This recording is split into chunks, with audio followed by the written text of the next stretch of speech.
के नइखे सखी हो मेहरिया हितऊ के नइखे सखी हो मेहरिया।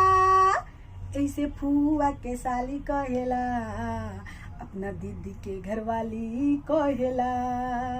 ऐसे फुआ के साली कहेला अपना सिस्टर के घरवाली कहेला।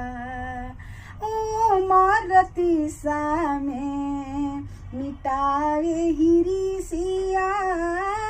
ओ मारती में मिटावे हिरिसिया। अपना फुआ के साली कहेला अपना दीदी के घरवाली कहेला।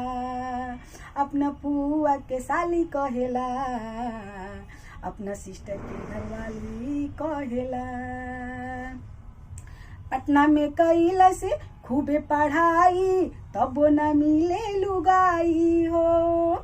करेक्टर के ढीला इहो बाटे तो बाकी रे कोरी बड़ाई हो।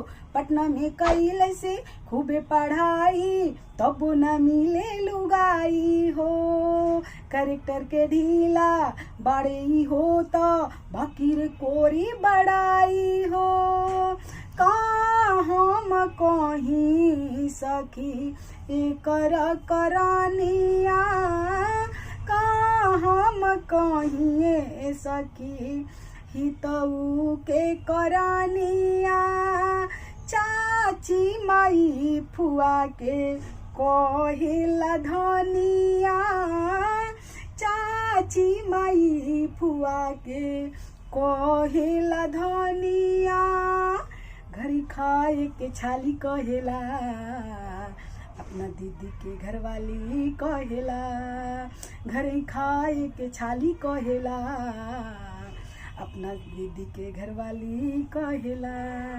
अपना फुआ के साली कहेला अपना सिस्टर के घरवाली कहेला।